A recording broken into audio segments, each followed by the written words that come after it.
Silahkan untuk memaparkan materinya.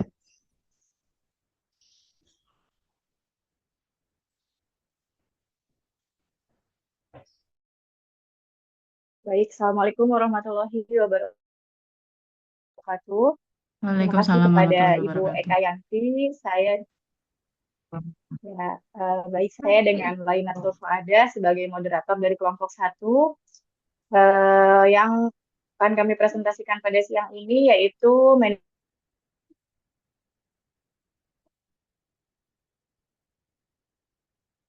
dari kelompok satu total ada 21 orang Ibu. Moderatornya saya sendiri dan nanti penyampai materinya ada Ibu Rizkyanti. Untuk mempersingkat waktu, saya serahkan untuk presentasinya ke Ibu Rizky.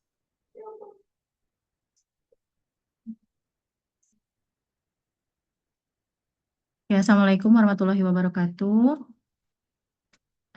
Teman-teman, apakah suara saya terdengar? Terdengar, Ibu. Dengar, Kak. Terima kasih. Pertama-tama, terima kasih atas kesempatannya untuk Ibu Eka Yanti, atas kesempatan pada kelompok kami untuk membahas, berdiskusi mengenai tema kuliah kita hari ini, manajemen dan administrasi obat yang digunakan dalam asuhan kehamilan, yang mana kelompok satu ini akan berpusat pada suplemen, pemberian suplemen. Sebelumnya, perkenalkan nama saya Rizkyanti, saya perwakilan dari kelompok satu. Tertera di layar anggota kelompok kami. Yang pertama ada Aisyah Fitri, yang kedua ada Arsi, selanjutnya ada Asmanda Sari, Bella Suaibatul, Debi Ratna Utami, maaf Debi Ratna, Ibu Emping, Fitriyanti, Ida Farida, Lainatul Fuada, Nidia Noveanes, Nirmala, Nita Karlina, Noshi, selanjutnya Oktaviana, ada saya sendiri, Rosita Damayanti, Sri Lestari, Suci Intan, Tasya, dan Ulfa Septa, serta Ibu Hajah Yati. Beberapa dari kelompok kami memang tidak tercantum di Zoom karena ada yang dari luar pulau. Ibu izin mengatakan sedang ada mati lampu dan hujan deras juga, jadi terkadang sinyal terganggu, mungkin akan sering masuk dan keluar Zoom. Sebelumnya kita bahas dulu dari latar belakangnya, kenapa kita perlu membahas manajemen dan administrasi penggunaan obat ini. Dari latar belakangnya sendiri, kehamilan tentunya adalah hal yang membahagiakan bagi seorang ibu ya, dan mungkin bukan cuma untuk seorang calon ibu, tapi juga untuk suami dan keluarganya. Dan pastinya semua ibu yang hamil menginginkan kehamilannya berjalan tanpa masalah dan janin yang dikandungnya dalam keadaan sehat. Tapi tidak menutup kemungkinan juga selama kehamilan seorang ibu dapat mengalami berbagai keluhan atau gangguan kesehatan yang mana perlu diberikan terapi obat.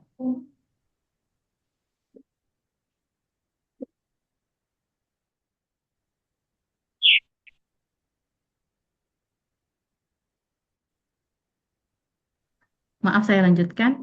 Em, dan tentunya prinsip penggunaan obat-obatan selama kehamilan itu eh, perlu dipertimbangkan manfaatnya selain untuk ibu hamil itu sendiri, tentunya untuk janin. Apakah obat-obatan yang kita akan berikan memberikan resiko atau efek samping pada janin yang dikandungnya selain memberikan manfaat kepada ibunya.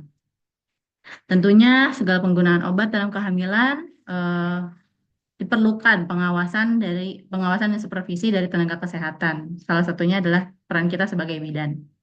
Karena yaitu tadi pemberian obat selain mempertimbangkan dampak obatnya terhadap kesehatan si ibu, tapi juga mementingkan, memperhatikan potensi efek samping yang mungkin mempengaruhi keadaan janin. Apa aja yang bakal kita bahas di sini? Tentunya satu, pengertian kehamilan dan apa hubungannya dengan manajemen obat dan administrasinya itu. Yang kedua, kategori obat pada ibu hamil. Yang ketiga, manajemen penggunaan obatnya dalam asuhan kehamilan dan administrasi pemberian obatnya dalam asuhan kehamilan. Kita masuk ke poin yang pertama. Untuk poin yang pertama, di sini saya kira senior-senior saya juga banyak, teman-teman saya juga banyak, dan pasti sudah pada hatam ya arti kehamilan itu apa. Karena kan memang sudah jadi makanan sehari-hari ya. Di sini saya hanya apa ya ibarat kata sekilas saja menjelaskan mengenai kehamilan, yaitu salah satu kondisi yang digunakan untuk menggambarkan periode saat janin berkembang dalam rahim seorang wanita, yang mana berlangsung selama 40 minggu, lebih dari 9 bulan. Kita langsung skip aja ya.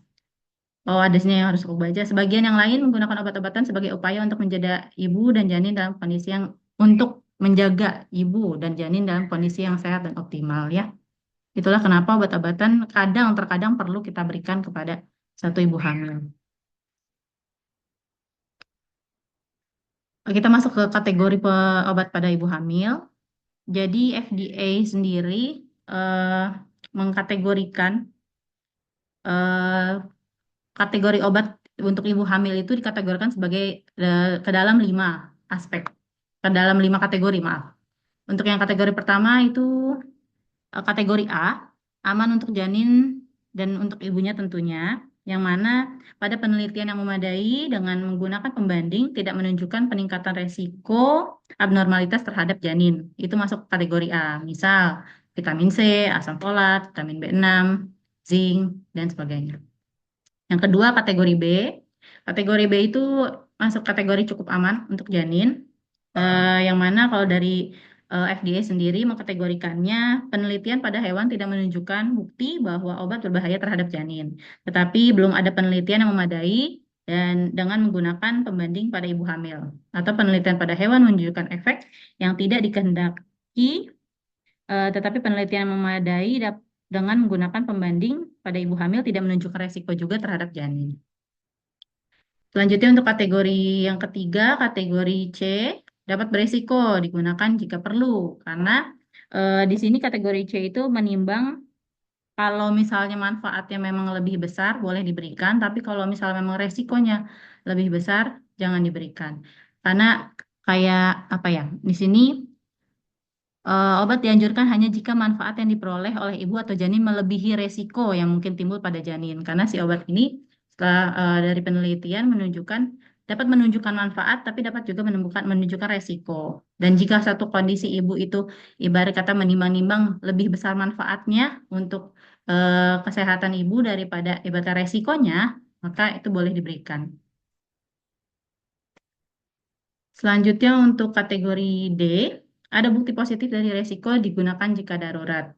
Kalau untuk dari definisinya sendiri, untuk FDA, kategorikan kategori D ini penelitian yang memadai dengan menggunakan pembanding pada ibu hamil atau pengamatan menunjukkan resiko bagi janin. Jadi dari hasil penelitian, penggunaan kategori D, obat kategori D pada ibu hamil ini menunjukkan adanya resiko untuk janin. Namun harus dipertimbangkan manfaat pemberian obat dibandingkan resiko yang dapat ditimbulkan. Di sini digunakan jika darurat. Kalau misalnya memang darurat banget si ibu itu memerlukan obat dengan kategori D ini, ya mungkin bisa diberikan. Tapi tentunya ini udah bukan ranah kita ya untuk pemberian obat-obatan seperti ini. Dan selanjutnya ada terakhir kategori X, kontraindikasi dan sangat berbahaya bagi janin, jadi tidak diberikan kepada ibu hamil dan tidak boleh juga diberikan kepada ibu. Sini ada beberapa obat yang dapat digunakan pada masa kehamilan. Ini kita sekilas aja ya. Yang pertama adalah pereda nyeri dan demam, yaitu paracetamol yang biasanya kita akan sarankan. Termasuk obat yang aman mengatasi nyeri atau demam. Tapi biasanya tentunya kita akan lebih apa ya? Kalau misalnya memang bisa tanpa obat, kita akan menyarankan seperti misalnya coba dikompres dingin kah, atau misalnya cukup istirahat kah. Dan untuk demam bisa dibantu mengatasinya dengan kompres air hangat. Yang kedua, kondisi batuk pilek. Obat batuk pilek yang banyak dijual bebas itu merupakan kandungannya kombinasi ya. Jadi sebaiknya dihindari pada saat ibu hamil. Untuk dari farmakologi sendiri, dekongestan adalah obat yang berfungsi mengatasi hidung tersumbat seperti phenylephrine dan pseudoephedrine. Pada saat hamil harus dihindari penggunaan dekongestan oral. Selanjutnya, kondisi sembelit dan diare. Biasanya kita menggunakan, biasanya pada prakteknya menggunakan obat laksatif atau metil selulosa. Sementara untuk diare, tetraloperamid. Dan untuk menggantikan cairan elektrolit, kita bisa pakai Oralid. Dan untuk sembelit biasanya sih kita lebih menyarankan untuk ibunya makan banyak serat dan cukup cairan. Dan untuk kondisi alergi ibu hamil biasanya menggunakan obat cetirizine yang aman bagi ibu hamil. Oke, selanjutnya dari sekian banyak macam masalah dan keluhan pada ibu hamil, di sini kita meng-highlight satu kondisi yang mana adalah anemia. karena anemia sendiri masih menjadi eh, masalah terbesar ya kalau misalnya dari penelitian sendiri, dari data Kemenkes saja sebanyak 48,9% ibu hamil itu mengalami anemia. Jadi eh, anemia sendiri adalah suatu keadaan adanya penurunan kadar hemoglobin seperti yang kita tahu, hematokrit dan jumlah eritrosit di bawah nilai normal. Lebih sering disebut kurang darah kalau misalnya orang awam menyebutnya ya. Terus apa yang bisa kita lakukan sebagai bidan dan memang sudah menjadi protapnya ya pemberian tablet besi karena indikasinya sediaan EV hanya indikasi untuk pencegahan dan pengobatan anemia defisiensi besi. Berangkat dari sumber tadi, jadi dari sebanyak 48,9% yang mengalami anemia itu, akhirnya eh, dicanangkan program pemberian tablet besi itu pada ibu hamil itu eh, penting ya, karena itu tadi untuk mencegah dan pengobatan anemia defisiensi besi. Karena anemia defisiensi besi ini sendiri memang masih menjadi kategori anemia yang eh, paling besar ya. Penggunaan di luar indikasi ini cenderung menyebabkan penyakit penimbunan besi dan keracunan besi, yang mana jika tidak diberikan sesuai dengan dosis yang tepat atau misalnya mungkin dosis berlebih atau memang mungkin pengawasannya yang tidak sesuai, ya ini biasanya resiko yang mungkin bisa timbul dari penggunaan tablet besi. Anemia defisiensi besi paling sering disebabkan oleh kehilangan darah, yang mana si ibu hamil dan ibu bersalin bahkan sampai dengan nanti ibunya masa postpartum pun beresiko kehilangan darah. Dapat pula terjadi misalnya pada wanita hamil yang multipara, karena multipara beresiko lebih besar terjadi perdarahan dan masa pertumbuhan karena kebutuhan yang meningkat.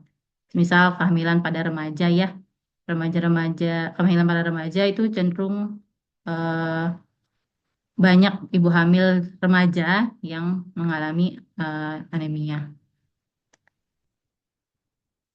Selanjutnya bicara tentang fokus kelompok kami, suplemen, pemberian suplemen. Untuk suplemen sendiri didefinisikan sebagai produk yang mengandung satu atau lebih bahan berupa vitamin, mineral, asam amino, atau bahan-bahan lain yang mempunyai nilai gizi dan atau efek fisiologi dalam jumlah yang terkonsentrasi.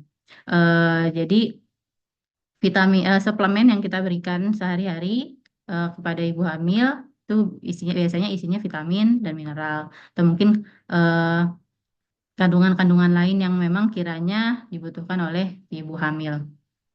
Kalau dalam praktiknya, teman-teman sekalian, biasanya kita vitamin dan mineral, vitamin dan mineral apa saja yang biasanya kita berikan kepada ibu hamil, teman-teman, dalam praktek teman-teman sehari-hari. Halo, Vitamin B-kom. ya B Zat kompleks, besi, zat besi, asam folat, asam Kalsium. folat, kalsium. Oke, betul ya teman-teman. Jadi eh, itu yang biasa kita berikan ya dalam praktek kita sehari-hari. Untuk lebih jelasnya, untuk vitamin itu sendiri adalah senyawa organik yang diperlukan tubuh dalam jumlah kecil sebenarnya untuk mempertahankan kesehatan dan seringkali bekerja sebagai kofaktor dan koenzim untuk enzim metabolisme. Sedangkan mineral senyawa anorganik yang merupakan bagian penting dari enzim mengatur berbagai fungsi fisiologis dan dibutuhkan dan pemeliharaan jaringan termasuk tulang. Untuk di sini kita membahas vitamin dulu ya. Untuk pembagian vitamin itu, vitamin dibagi menjadi dua golongan. Ada yang larut lemak dan larut air. Lanjutnya untuk vitamin itu sendiri di sini kita harus memperhatikan dosisnya ya. Dan tentunya dalam penggunaan obat kita harus memperhatikan eh, biasanya yang suka kelewat kayak gini nih, yang apa aja yang perlu dan nggak perlu kita perhatikan saat kita menggunakan obat gitu ya. Maksudnya klien kita menggunakan obat gitu. Dosisnya seperti apa, terus juga cara minumnya, apakah diminum sesudah makan kah, atau sebelum makan kah, atau misalnya eh, bisa diminum malam kah, atau misalnya siang kah, gitu. Jadi hal-hal seperti itu yang sebenarnya harus kita ingatkan kepada pasien ya. Terus di sini dosis diminum sesudah makan malam atau menjelang tidur. Terus penggunaan eh, minumnya dibarengi dengan apa yang nggak boleh dan yang nggak boleh gitu ya. Kayak teh, kopi, dan susu kan dapat mengganggu penyerapannya ya. Selanjutnya, wait, sebelah sini belum. Hendaknya meminum dengan vitamin C, misalnya dengan air jeruk karena vitamin C sendiri dapat membantu absorpsi penyerapan dari si vitamin-vitamin tersebut. Dan selanjutnya segera minum pil setelah rasa mual atau mual muntah menghilang. Karena kan kadang untuk pasien-pasien dengan trimester pertama ya biasanya ya ada satu kondisi di mana mereka mual muntah yang ibaratnya minum air putih aja mereka muntah gitu ya. Begitu ibarat kata mual muntahnya sudah menghilang ya kita sarankan segera minum vitamin dan suplemennya. Efek sampingnya apa aja nih gitu. Gejala yang sering timbul berupa mual dan nyeri lambung, diare dan kolik. Ini yang udah beratnya ya. Gangguan ini biasanya ringan dan dapat dikurangi dengan mengurangi dosis atau dengan cara ini diabsorpsi dapat berkurang. Perlu diterangkan kemungkinan timbulnya feses berwarna hitam pada pasien ini misalnya untuk penggunaan FE ya. Lanjutnya untuk vitamin B12, di sini biasanya indikasinya adalah anemia megaloblastik, pasca pembedahan lambung total atau pemotongan usus defisiensi vitamin B12. Efek sampingnya hampir tidak pernah menyebabkan efek samping ya, terutama jika dikonsumsi dalam dosis yang betul. Biasanya yang jarang terjadi itu adalah diare, eh, badan terasa bengkak, kram otot, kayak sering haus, sering buang air kecil. Untuk pemberian B12 sendiri, untuk perorangan dosisnya karena faktor asupan makanan dewasa hanya memerlukan 50 sampai dengan 150 mikrogram atau lebih dan anak 50 sampai 105 mikrogram sehari. 1 sampai 3 kali sehari per hari. Untuk sediaannya ada tablet 50 mikrogram, ada liquid, untuk injeksi juga ada. Lanjutnya yang ketiga, ini yang paling sering ya. Bahkan sebelum hamil pun kadang kita sarankan pasien untuk caten-caten itu minum asam folat ya. Karena kenapa ibu hamil butuh asam folat? Tentunya kebutuhan asam folat meningkat pada ibu hamil dan eh, kalau misalnya asupannya kurang dapat menyebabkan defisiensi asam. Wanita hamil membutuhkan sekurang-kurangnya 500 miligram asam folat per hari dan suplementasi asam folat tentunya dibutuhkan. Karena asam folat ini selain untuk ibunya juga memiliki manfaat besar sih untuk perkembangan otak janin terutama ya. Kalau misalnya aku salah tolong dikoreksi nanti ya. Untuk dosis yang digunakan tergantung dari beratnya, anemia dan komplikasi yang ada. Umumnya asam folat diberikan per oral dengan dosis 400 miligram. Untuk efek sampingnya tertera di sini. Selanjutnya ada vitamin-vitamin yang lain, vitamin A yang berperan penting ya, terutama untuk penglihatan, pernapasan, dan sistem kekebalan tubuh janin. Terus juga membantu pertumbuhan tulang dan memastikan tentunya bayi memiliki penglihatan yang sehat setelah lahir. Untuk vitamin B ada regimennya, ada B1, B2, B6 ya. Terutama B6 ini, B6 bisa membantu untuk mengurangi morning sickness. Dan konsumsi maksimal 100 mg per hari. Untuk yang lain bisa dilihat di sini. Untuk fungsi B1 meningkatkan energi, untuk B2 mempertahankan energi, dan fungsi-fungsi lain.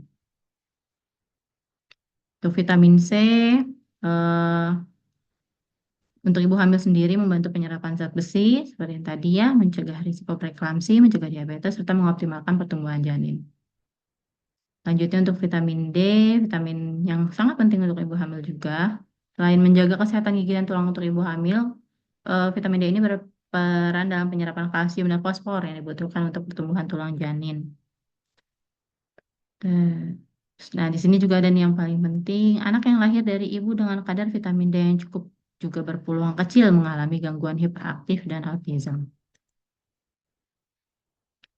Lanjutnya untuk vitamin E, berdasarkan penelitian pregnancy outcome following high dose of vitamin E supplementation, anjuran konsumsi vitamin E ibu hamil sebanyak 22-30 mg per hari. Vitamin E terbukti melemahkan atau bahkan mencegah efek merusak dari etanol dan diabetes pada janin. Selain itu, vitamin E juga dapat mencegah janin lahir dengan berat badan yang rendah. Tadi sudah kita bahas tentang vitamin, sekarang kita bahas tentang pemberian mineral. Mineral seperti kalsium, zat besi, yodium, dan zinc, yang mana juga sama berperan penting dalam perkembangan tulang, pembentukan darah, dan fungsi sistem kekebalan tubuh yang sangat krusial tentunya selama masa kehamilan.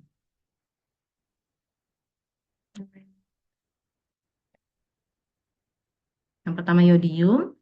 Yodium berfungsi untuk mempertahankan fungsi normal tiroid, serta memastikan bahwa janin memiliki tiroid yang sehat dan normal ketika lahir nanti. Untuk kalsium sendiri, tentunya selain untuk kesehatan tulang ibu ya, dan pembentukan janin juga, kalsium juga berperan dalam menjaga fungsi otot, sistem saraf, dan serta mengatur detak jantung ibu hamil. Lanjut kita bahas poin dari manajemen penggunaan obat dalam asuhan kehamilan. Ini yang rutin biasa kita berikan tentunya adalah tablet tambah darah ya. Wajib karena untuk membentuk plasenta yang kuat, melancarkan sirkulasi oksigen dalam tubuh, dan tentunya menjaga kebugaran tubuh ibu hamil serta janin. Untuk kalsium sendiri bisa didapat via banyak mengkonsumsi makanan. Sebenarnya untuk dari vitamin dan mineral ini ada di makanan-makanan, tentunya makanan-makanan bergizi ya, yang sebenarnya sehari-harinya ibu hamil eh, konsumsi. Itulah kenapa kan sebelum kita memberikan pengobatan tentunya promotif dan preventif adalah upaya yang ibaratnya untuk bidan penting sekali untuk lakukan ya. Jadi sebelum pemberian suplemen-suplemen itu, ya tentunya kita imbangi juga dengan eh, upaya penyuluhan kepada ibu untuk tetap mengkonsumsi makanan-makanan yang bergizi tentunya. Di sini kalsium mencegah hipereklamsia juga selama kehamilan ya. Untuk asam folat, tadi sudah kita jabarkan ya, gunanya untuk pembentukan DNA dan perkembangan otak serta saraf janin dalam kandungan.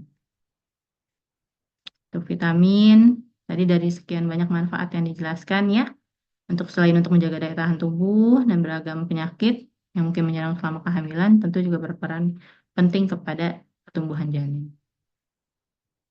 Untuk zinc, mengkonsumsi zinc selama kehamilan menurunkan resiko kelahiran prematur. Dan untuk pemberian obatnya sendiri dalam asuhan kehamilan, mencakup semua proses yang dimulai dari peresepan, terus juga dispensing, dan diakhiri dengan pemberian obat. Kesalahan dalam administrasi obat pada tahapan ini dapat berdampak pada keselamatan pasien tentunya. Kesalahan administrasi obat dapat ditelusuri melalui jenis, tingkat, dan faktor. Misalnya jenis kesalahan obat yang ditemukan seperti pada kemasan obat yang sama, misal, terus juga rupa obat yang sama, nama obat-obatan yang sama, kesalahan dosis, dan waktu yang salah.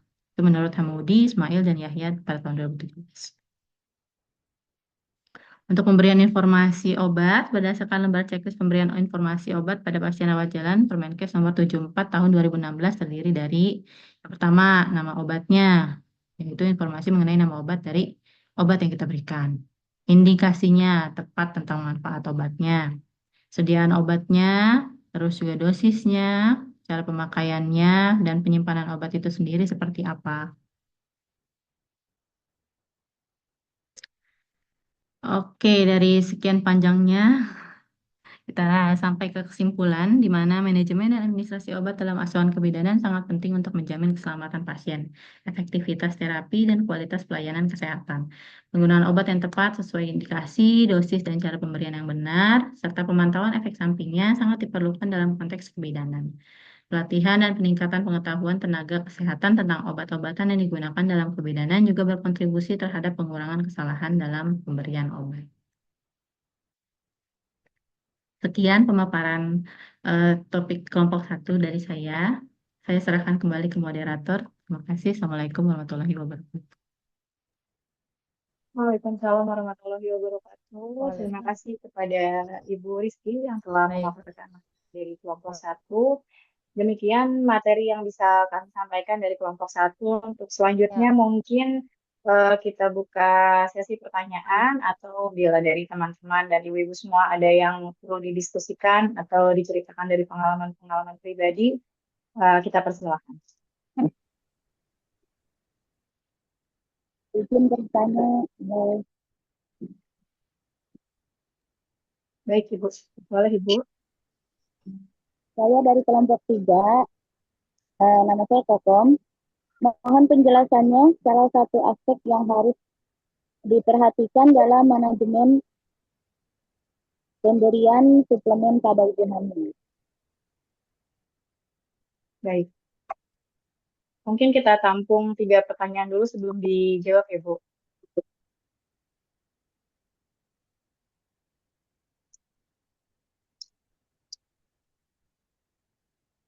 Ada lagi mungkin dari kelompok yang lain? Izin bertanya dari kelompok 2, Kak. Boleh?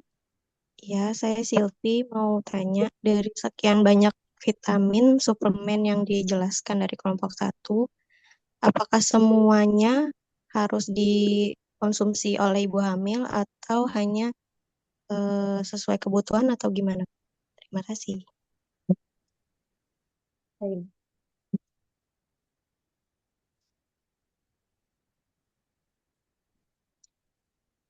Ada lagi mungkin satu lagi?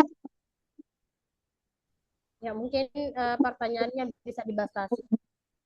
Ingat waktu Baik, cukup 3 jam ya setiap baik. kelompok. Ya. Baik, Ibu. Satu lagi mungkin untuk pertanyaan yang terakhir, apa ada tambahan? Izin bertanya. Saya Suci Ya. Cahyani dari kelompok 3. Gini Kak, Ibu. apakah ada resiko jika ibu hamil mengkonsumsi suplemen yang berlebih?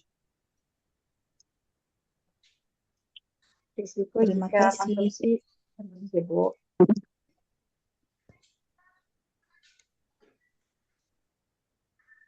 Baik, untuk sesi pertanyaan kita tutup. Langsung kepada jawabannya ya mungkin ya. Untuk pertanyaan nomor 1 tadi dari kelompok 3 dengan Ibu Kokom dengan pertanyaan penjelasan aspek yang diperhatikan dalam pemberian suplemen ibu hamil. Untuk perwakilan dari kelompok 1 yang akan menjawab, saya persilakan.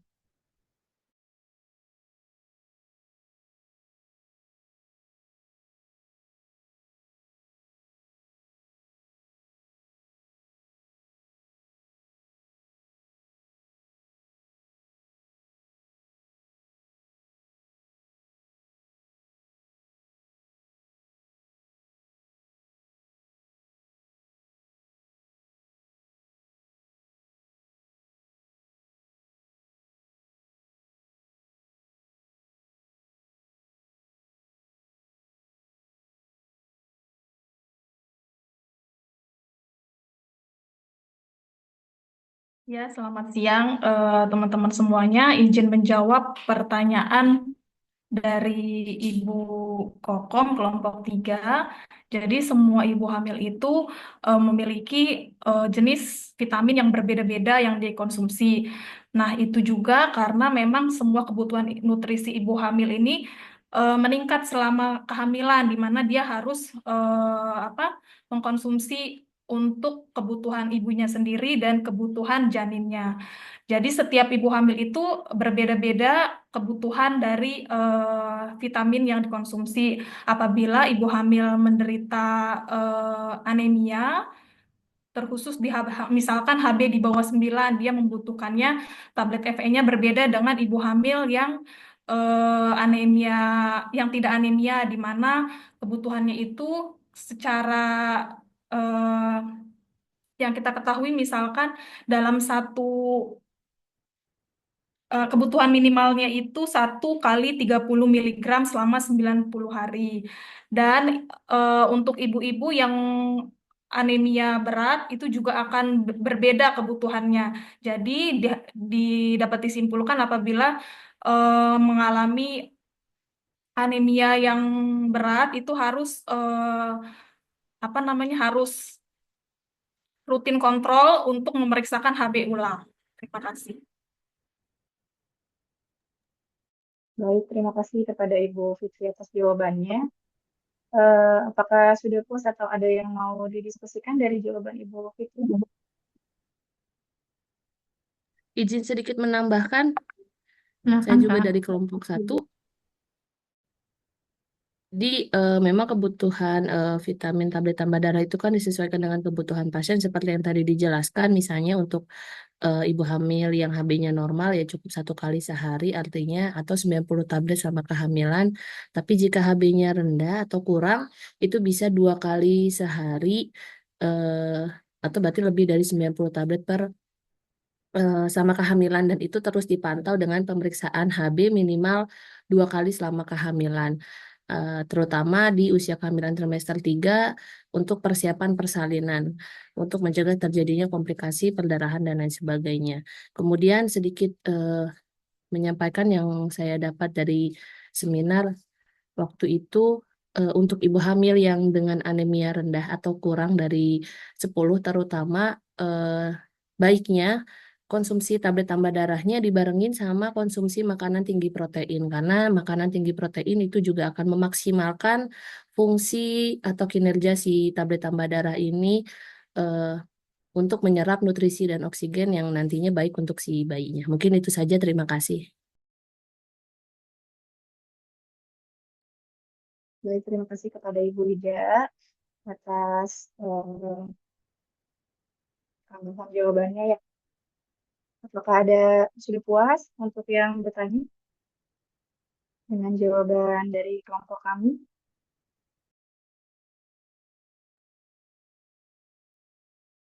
Cukup, teman-teman cukup. Baik, terima kasih. Untuk pertanyaan yang selanjutnya dari Ibu Suci, apakah ada risiko jika suplemen dikonsumsi berlebih? Pada kelompok 1, boleh langsung dijawab.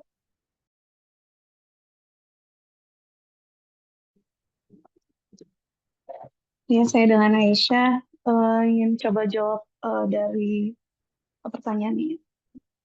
Pertanyaannya itu, apa risiko mengkonsumsi suplemen atau vitamin berlebihan ya, Kak ya? Betul. Itu kalau kita mengkonsumsi suplemen dalam jumlah yang berlebihan, itu berisiko bagi kesehatan ibu dan janin. Misalnya, kelebihan vitamin A itu dapat berpotensi menyebabkan cacat lahir.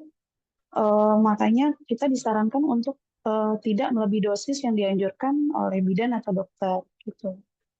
Jadi harus sesuai dengan anjuran ya Kak ya kalau untuk vitamin. Sudah cukup Kak? Ada yang mau menambahkan?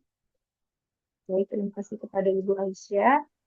Kepada kelompok 1, ada yang mau ditambahkan jawabannya? Atau dari Ibu Suci, apakah sudah puas? Baik, terima kasih.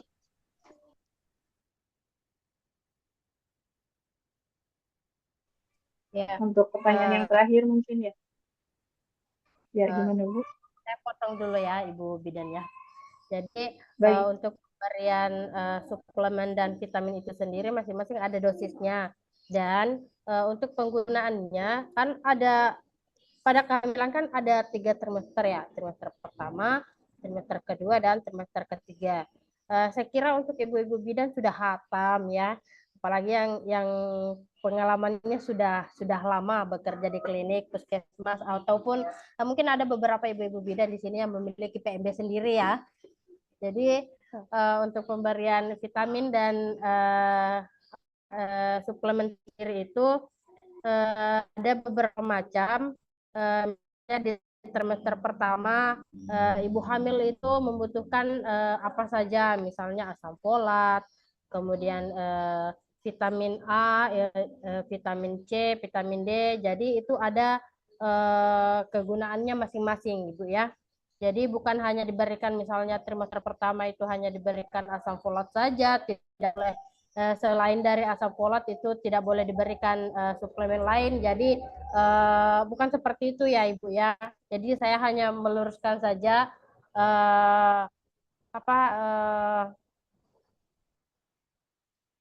memberikan atau mengingat kembali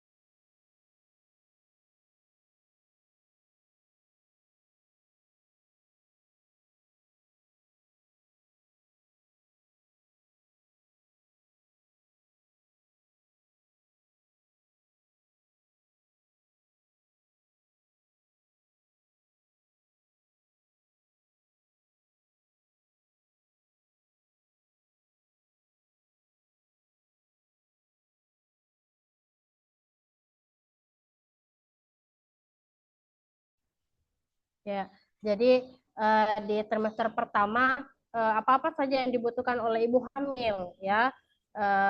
Misalnya ibu hamilnya datang dengan kunjungan pertama. Jadi ibu-ibu bidan ini berikan suplemen dan vitaminnya dalam bentuk apa saja. Misalnya ibu hamilnya diberikan asam folat dengan dosis sekian. Kemudian selama berapa lama ibu hamilnya mengkonsumsi asam folat. Kemudian ada vitamin A juga, zat besi, kalau masing-masing ada tersendiri ya Ibu ya. Terus kemudian untuk di trimester kedua tidak menutup kemungkinan semua yang diberikan di trimester pertama itu diberikan kembali di trimester kedua. Misalnya di trimester kedua ibunya ada keluhan misalnya nyeri punggung atau misalnya sembelit ya. Jadi ibu-ibu pasti memberikan obat sesuai dengan yang dibutuhkan ibu hamil ya, sesuai dengan keluhan ibu hamil pada saat datang ya.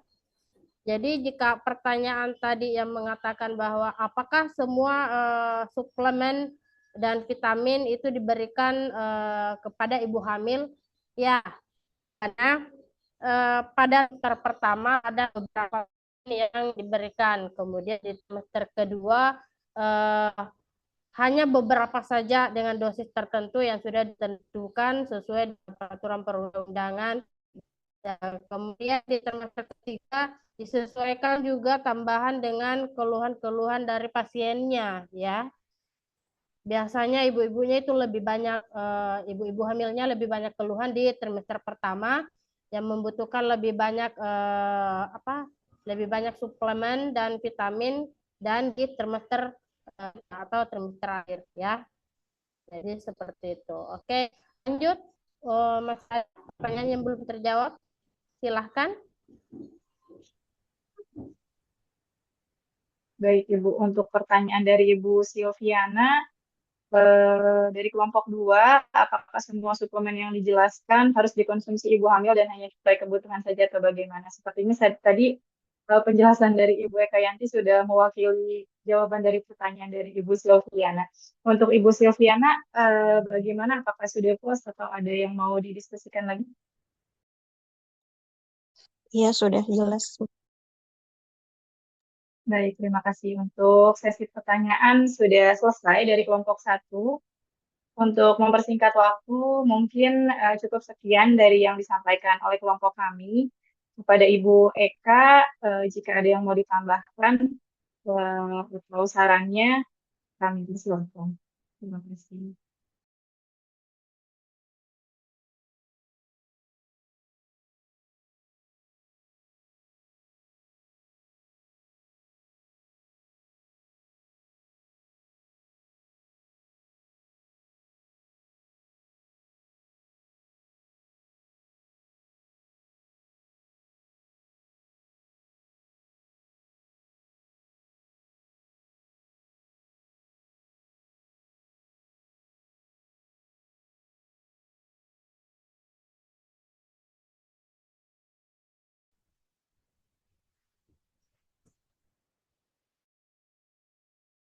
Satu, sudah selesai.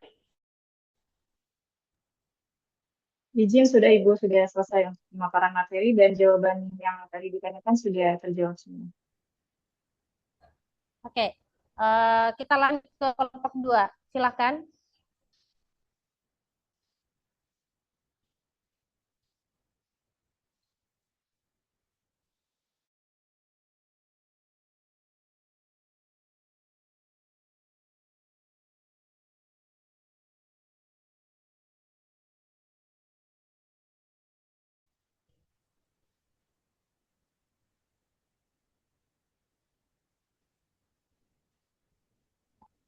Assalamualaikum warahmatullahi wabarakatuh. Waalaikumsalam warahmatullahi wabarakatuh. Waalaikumsalam warahmatullahi Baiklah, wabarakatuh. baiklah di sini saya dari kelompok 2. Di sini kelompok 2 akan menjelaskan asuhan kebidanan pada ibu hamil dengan manajemen dan administrasi obat pada emesis dan anti-emesis. Di sini kelompok 2 terdiri dari 20 anggota, yaitu yang pertama Ajitsi, Aulia, Esi, Pien, Leni, Lia, Lilis, Mega, Nur Hasanah, Nurul Hikmah, Nufa, Rina, Rizky, Sally, Silviana, Siti Almira, Siti Khadijah, Tuti, Vina, dan Windy. Baiklah, di sini kelompok kami akan menjelaskan yang pertama yaitu manajemen obat. Manajemen obat adalah pokok mayoritas fasilitas terutama dalam hal pengelolaan obat yang ada di rumah bertujuan mencegah stok out dan non-stok. Karena mutu pelayanan obat yang baik akan meningkatkan pelayanan fasilitas kesehatan secara keseluruhan. Manajemen obat menjadi tanggung jawab bersama antara farmasi, praktik klinis, dan para manajer.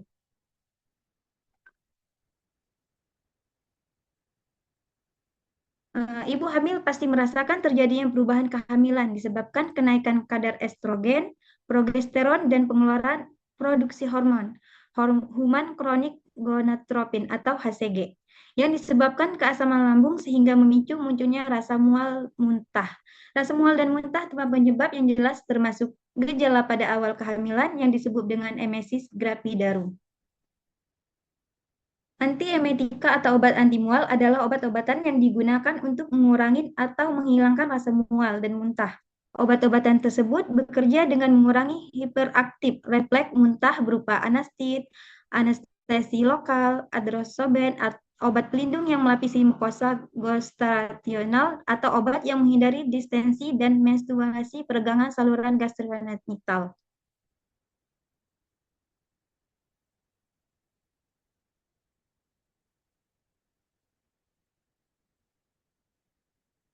Oke, selanjutnya yaitu mual dan muntah. Mual dan muntah yaitu salah satu tanda dan gejala kehamilan yang sering terjadi pada ibu hamil di trimester 1.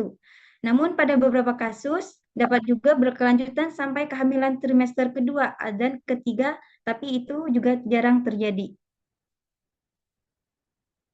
Emesis gravidarum sendiri yaitu perasaan pusing, perut kembung, dan badan terasa lemas disertai keluarnya isi perut melalui mulut dengan frekuensi kurang dari 5 kali sehari pada ibu hamil trimester 1. Peningkatan estrogen dapat memancing peningkatan keasaman lambung yang membuat ibu merasa mual, sehingga kejadian emesis gravidarum tersebut dipengaruhi oleh beberapa karakter seperti umur, paritas, pendidikan, dan pekerjaan.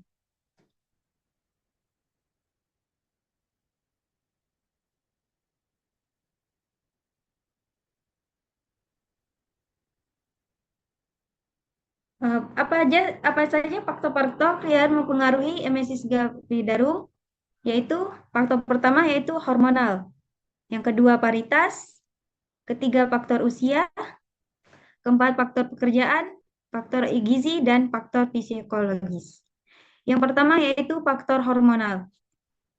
Kehamilan menimbulkan perubahan hormonal pada wanita karena terdapat peningkatan hormon estrogen, progesteron, dan dikeluarkannya hormon kronik gonadotropin atau HCG. Perubahan hormon inilah yang diduga menyebabkan timbulnya gejala pusing, mual, dan muntah terutama pada trimester pertama. Selanjutnya yaitu adalah faktor paritas.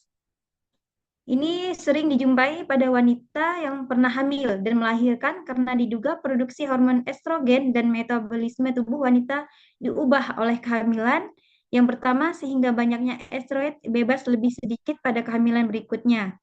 Namun, pada wanita yang hamil pertama kali merasakan kehamilan memiliki hormon estrogen yang bersirkulasi lebih tinggi dan lebih cenderung mengalami gangguan mual dan muntah atau yang disebut dengan emesis gravidarum. Yang selanjutnya yaitu faktor usia. Biasanya faktor usia ini dialami oleh ibu hamil yang berusia kurang dari 20 tahun dan lebih dari 35 tahun. Pada usia 20 sampai 35 tahun, seorang ibu sudah siap untuk menghadapi kehamilannya baik secara fisiologis dan psikologis. Selanjutnya yaitu faktor pekerjaan. ibu hamil dengan bekerja di kantor lebih baik daripada ibu yang bekerja di rumah. Karena dengan bekerja dapat melupakan gangguan saat kehamilan, terutama gangguan rasa mual. Saat bekerja mempunyai waktu istirahat, dalam keadaan istirahat tersebut, mual muntah semakin bertambah, sehingga ibu hamil yang bekerja dan tidak bekerja dapat tidak mengalami emesis gravidarum. Terus untuk selanjutnya yaitu faktor gizi. Wanita hamil yang mengkonsumsi sayur-sayuran hijau lebih teratur cenderung tidak mengalami mual muntah, begitu pun sebaliknya. Selain itu, mual dan muntah diduga disebabkan karena defisiensi mineral atau vitamin. Ibu hamil yang tidak mengkonsumsi vitamin dalam keadaan ini akan menambah mual muntah pada kehamilan trimester 1.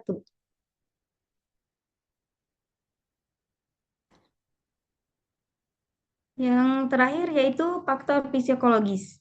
Ibu hamil biasanya takut terhadap kehamilannya dan persalinan, terutama terhadap tanggung jawabnya sebagai ibu dapat mengakibatkan konflik mental yang memperberat mual muntah sebagai ekspresi terhadap keengganan menjadi ibu hamil.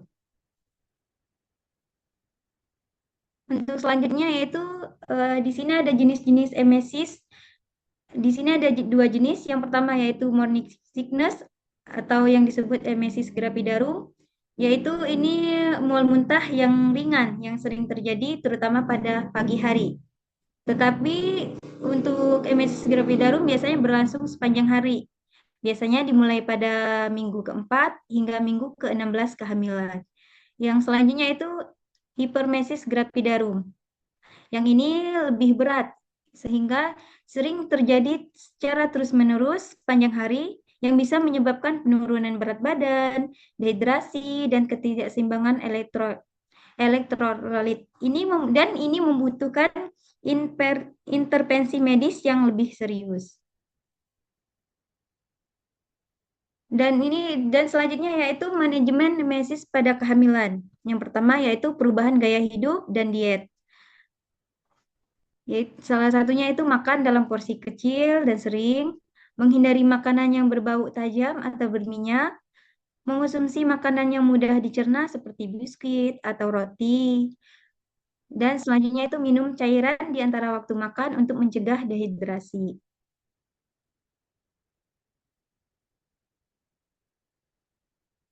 Selanjutnya yaitu pengobatan non-farmakologis.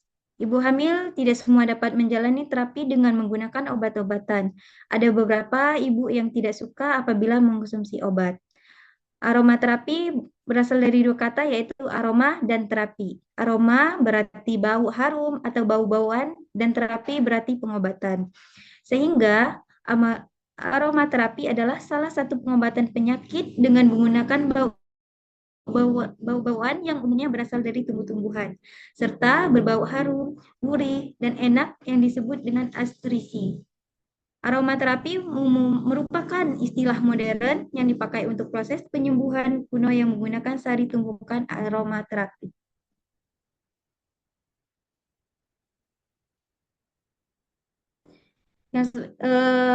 Untuk manfaat dari aromaterapi yaitu menjadi relaksasi, meningkatkan kualitas tidur, mengobati masalah pernapasan, meredakan nyeri dan peradangan, dan serta mengurangi mual dan muntah.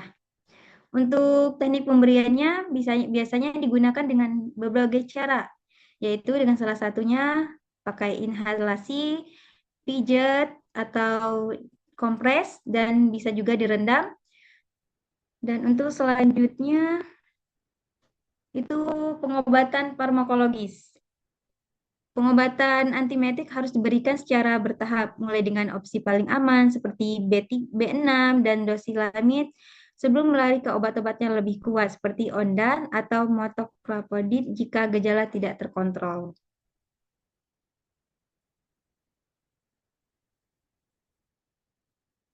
Ini untuk pilihan obat yang bisa digunakan pada ibu yang sering mual muntah. Yang pertama itu pyridoxine atau vitamin B6. Dosisnya yaitu 10-20 mg. Dalam sehari bisa diminum 3 kali. ini digunakan sebagai lini pertama dalam manajemen emesis Galpidarum karena aman bagi ibu dan janin. Untuk efek sampingnya biasanya jarang menimbulkan efek samping yang serius. Selanjutnya yaitu obatan doksiklamin. Dosisnya biasanya 12,5 sampai 25 mg pada malam hari atau 2 kali sehari bila diperlukan. Dan ini juga sering diberikan bersamaan dengan vitamin B6 untuk meningkatkan efeknya. Untuk efeknya sendiri biasanya kering, sakit. Selanjutnya obat-obatan dengan penotiazin dan metoclopramid, yaitu kedua agen ini biasanya menjadi pilihan jika keluhan tidak hilang dengan antihistamin. Untuk dosisnya 5 sampai 10 mg. Diminumnya 3 kali sehari. Bermanfaat untuk meningkatkan motilitas gastroenteritis dan mengurangi mual. Untuk efek sampingnya sendiri biasanya menyebabkan kelelahan dan kantuk.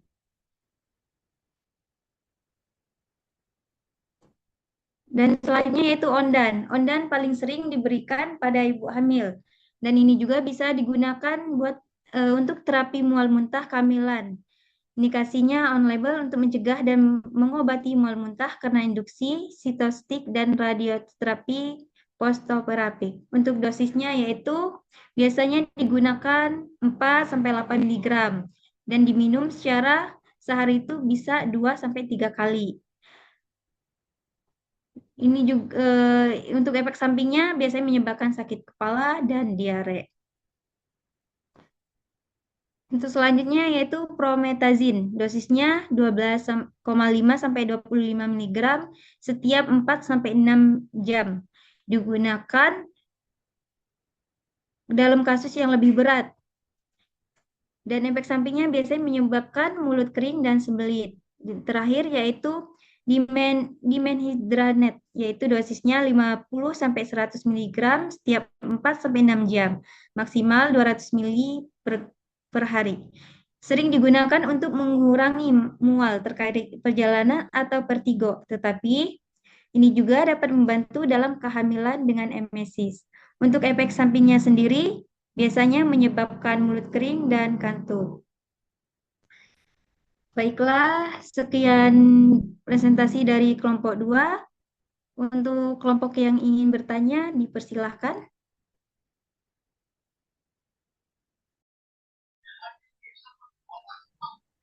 Assalamualaikum warahmatullahi wabarakatuh.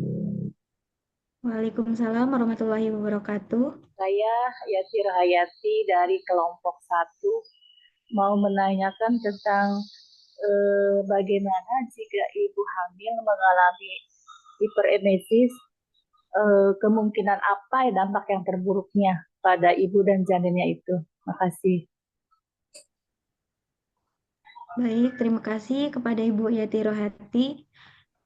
Ada lain dari kelompok yang lain? Apakah ada yang ingin bertanya? Dari kelompok 3. Baik. Saya mau bertanya, apa faktor dan penyebab emesis pada ibu hamil? Terima kasih. Dibatasi ya, Ibu-ibu, dibatasi ya. Cukup 2 pertanyaan saja ya. Baik, Ibu.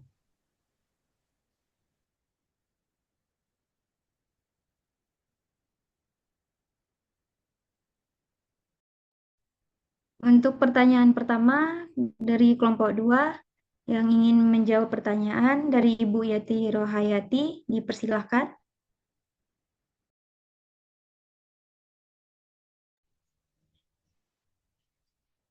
Ya, sambil menunggu kan cukup 2 cukup.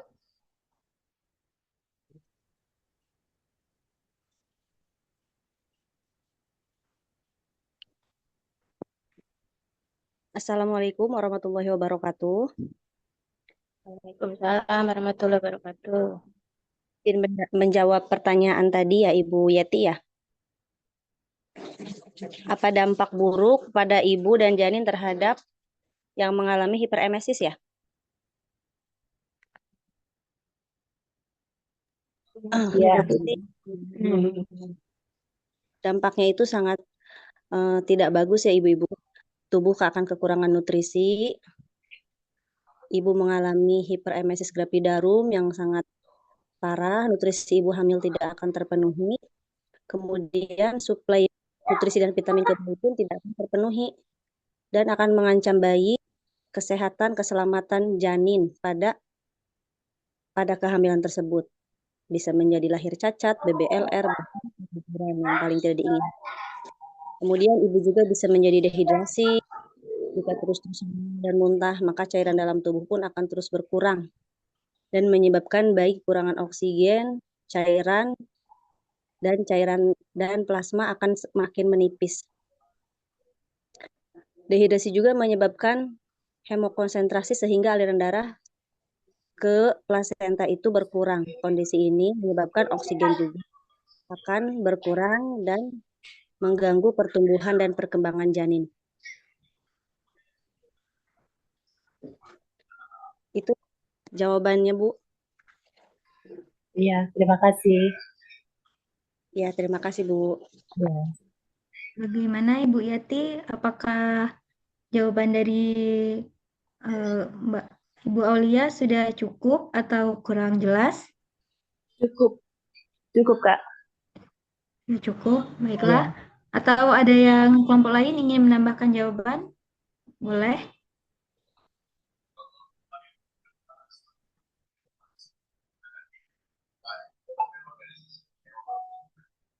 Udah cukup, Mbak, itu. Oke, baik Ibu. Baiklah, selanjutnya yaitu pertanyaan yang kedua akan dijawab oleh kelompok 2. Yang akan menjawab dipersilahkan. Baik, Assalamualaikum warahmatullahi wabarakatuh. Nama saya Lia dari kelompok 2 mencoba menjawab pertanyaan dari kelompok 3. Apa penyebab faktor emesis pada ibu hamil? Faktor emesis atau morning sickness pada ibu hamil disebabkan oleh berbagai faktor, diantaranya peningkatan hormon estrogen dan progesteron, peningkatan hormon chorionic gonadotropin yang dihasilkan oleh plasenta, perubahan sistem endokrin dalam kehamilan, faktor psikologis seperti kehamilan yang tidak direncanakan, tidak nyaman, atau tidak diinginkan, faktor genetik, faktor pencernaan, faktor vestibular, dan faktor penciuman. Dan beberapa kondisi yang dapat meningkatkan risiko mual muntah pada ibu hamil diantaranya stres, obesitas, migrain, ada riwayat keluarga, kehamilan kembar, kehamilan anak pertama, mual muntah pada kehamilan sebelumnya, riwayat penggunaan kontrasepsi dengan kandungan estrogen. Terus, mual muntah biasanya dimulai sejak awal kehamilan atau selama trimester pertama. Gejala ini mungkin akan mereda pada pertengahan trimester kedua. Mungkin itu jawaban untuk kelompok ketiga. Apakah sudah puas? Cukup, Bu. Terima kasih. Baiklah, sudah cukup. Selanjutnya akan diserahkan kembali kepada Ibu Eka.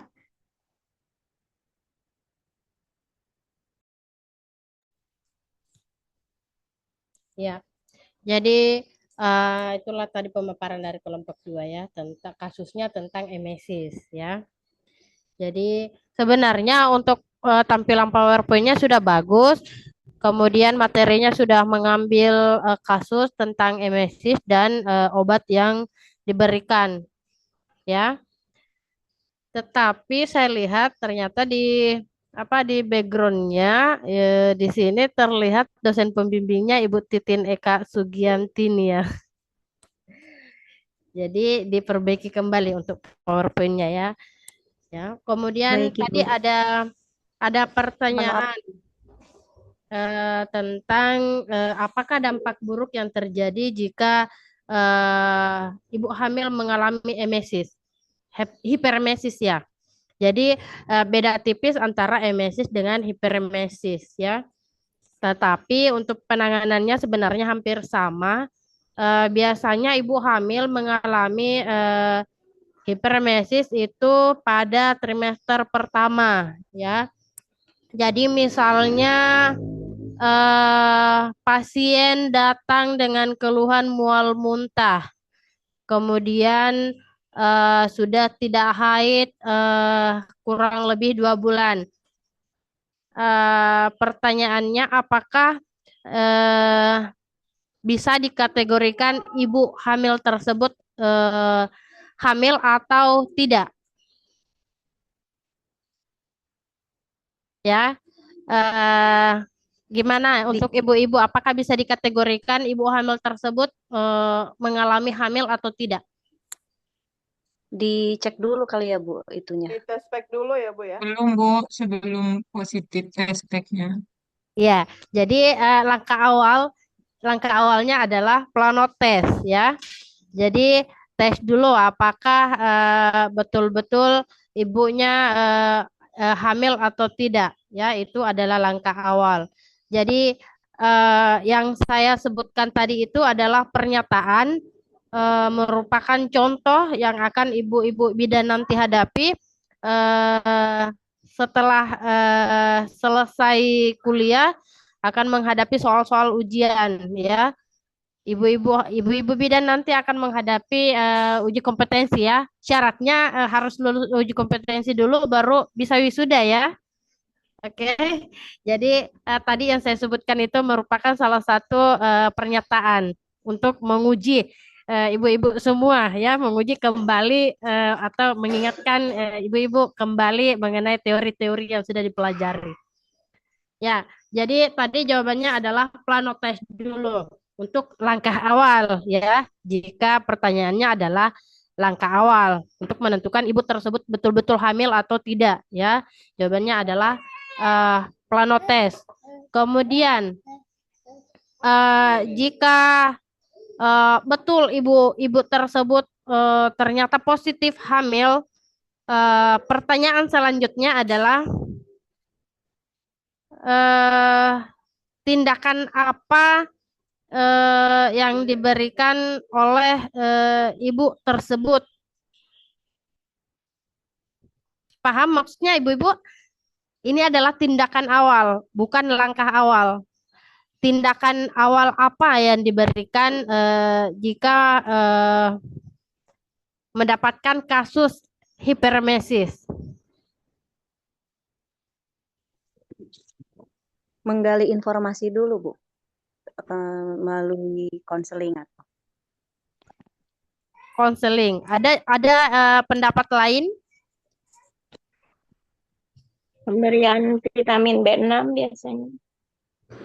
Pemberian B6. Yang lain Ibu? Memastikan tingkat dehidrasinya masih. Apa Bu? Bisa diulang? Memastikan tingkat dehidrasi si pasiennya dulu. Ya nggak Bu? Oke. Ada yang lain lagi Bu? Memastikan dulu Bu, kalau misalnya kita lihat dulu hiperemesisnya kategorinya apa, dia masuknya ke ringan atau berat dulu, kita lihat dulu. Kalau misalnya memang nggak berat, mungkin kita bisa lakukan rujuk dengan perawatan selanjutnya. Kalau misalkan dia hiperemesisnya dengan tingkatan ringan, ya mungkin kita hanya pemberian kayak pirodoksin aja Bu, gitu aja. Oke. Ada pendapat lain lagi? Oke, jadi jangan terkecoh ya Bu ya. Tadi pertanyaannya itu adalah tindakan awal apa jika mendapatkan kasus hiperemesis. Jadi nanti di soal uji kompetensi itu tidak dicantumkan bahwa pasiennya ini mengalami hiperemesis ringan atau hiperemesis berat ya.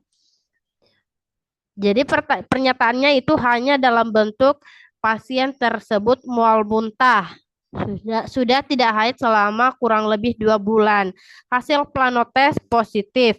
Tindakan apakah yang paling tepat Ibu bidan lakukan? Jadi seperti yang disebutkan tadi oleh temannya bahwa tindakan awal itu konseling dulu, ya.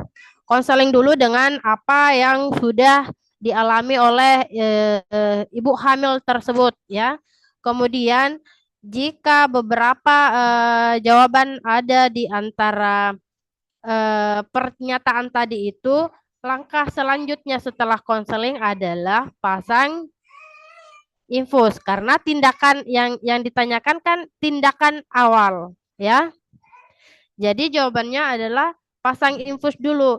Jika ternyata hipermesis yang dialami oleh ibu hamil tersebut ternyata menuju ke arah hipermesis berat, maka langkah terakhir yang ditujukan adalah rujuk, ya. Jadi yang bisa ditangani oleh ibu-ibu bidan ini di puskesmas maupun di PMB hanya yang dalam bentuk alami saja, ya, bukan dalam bentuk patologi, tapi hanya dalam bentuk fisiologi saja yang bisa ditangani oleh ibu-ibu. Ya, jangan terkecoh. Ya, Ibu paham ya? Paham, Bu. Oke. Oke, baik. Saya kira cukup untuk pemaparan kelompok 2. Kita lanjutkan ke pemaparan kelompok terakhir. Silahkan untuk kelompok 3.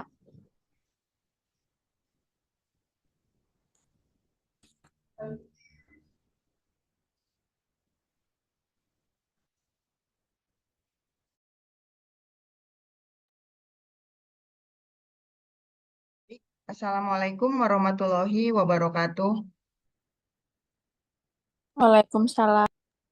Waalaikumsalam warahmatullahi wabarakatuh. Selamat siang Warahmatullahi kepada wabarakatuh. Ibu Eka Yanti dan teman-teman kelas C. Terima kasih atas waktu yang diberikan untuk kelompok 3. Perkenalkan, saya Valentina Eri, akan jadi moderator pada sesi kali ini. Kami akan membahas tentang manajemen dan administrasi obat dalam asuhan kehamilan. Sebelum memulai presentasi, izinkan saya memperkenalkan kelompok 3 yang terdiri dari 22 anggota. Ya, ada Anggiani Megawati, Anissa Nurjana, Cindy Patricia, Dian Ratna, Endang Karlina, Firmi Alsta, Indi, Intan Irma Kokom, Meliana Sinaga, Maria Efrasia, Nia Rosmina, Revi Rahima, ada Sarah Desmia, Suaida, Suci Cahyani, Susan Fejrianti, Sri Devianti, Ulfa Yunita, dan saya sendiri. Rangkaian presentasi kali ini terdiri dari penyampaian materi oleh teman saya Dian Ratna, kemudian dilanjutkan sesi tanya jawab dan penutup. Untuk mempersingkat waktu, saya persilakan kepada teman saya Dian Ratna untuk mempresentasikan materi. Dipersilakan. Baik, terima kasih atas waktunya Ibu Valentina. Perkenalkan, saya Dian dari kelompok 3. Di sini saya akan mencoba memaparkan tentang gangguan konstipasi pada ibu hamil. Oke, next slide.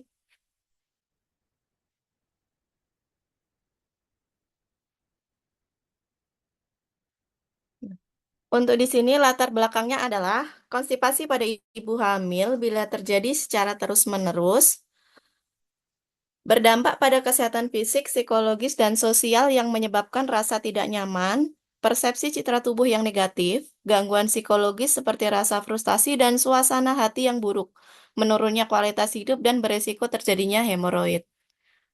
Next slide.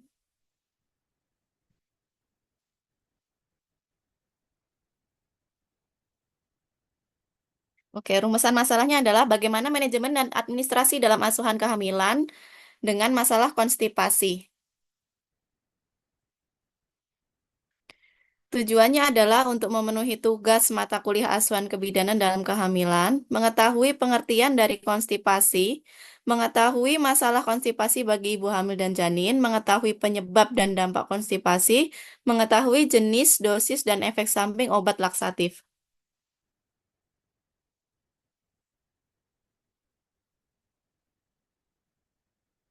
Untuk definisi konstipasi sendiri adalah merupakan keluhan sistem gastrointestinal yang umumnya ditandai dengan mengejan berlebihan, sensasi defekasi yang tidak tuntas, dan jarang merupakan karakteristik dari konstipasi.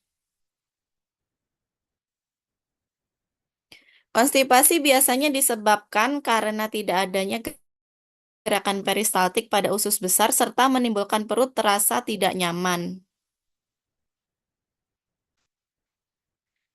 Untuk klasifikasinya,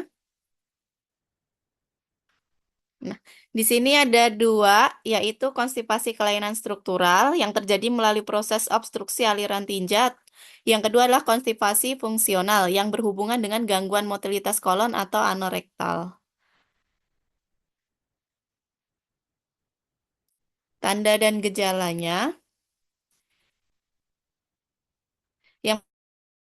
Yang pertama adalah perlu terlihat seperti sedang hamil dan terasa sangat mules. Feses sangat keras dan berbentuk bulat-bulat kecil. Frekuensi buang air besar yang dapat mencapai berminggu-minggu. Tubuh sering terasa panas, lemas, dan berat. Percaya diri turun dan terkadang ingin menyendiri. Dan tetap terasa lapar.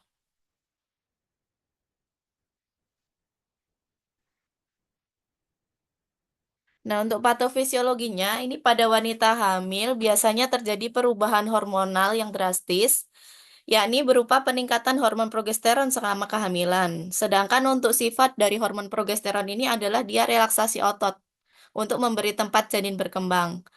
Nah, relaksasi otot ini nggak cuma berpengaruh pada uterus saja, tetapi juga berpengaruh pada otot usus sehingga akan menurunkan motilitas usus yang akan biasanya menyebabkan konstipasi. Next slide.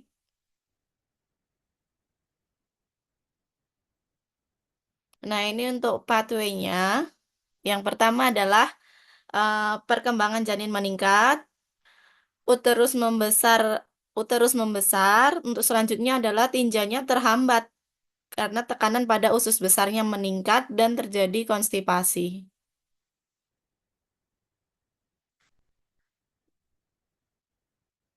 Nah, untuk penata laksanaan konstipasi sendiri adalah ada dua, yang non-farmakologi dan farmakologi. Yang pertama dengan non-farmakologi yaitu dengan asupan cukup serat, hindari makan porsi besar, hindari ketegangan psikis, jangan menahan buang air kecil, dan pemberian prebiotik. Nah, untuk yang farmakologi tentunya dengan terapi obat yang diberikan apabila terapi non-farmakologi tersebut tidak berhasil mengatasi konstipasi.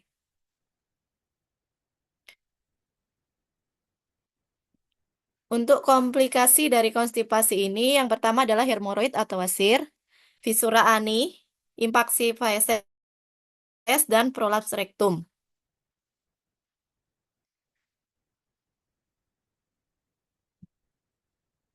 Nah, manifestasi komplikasi konstipasi mencakup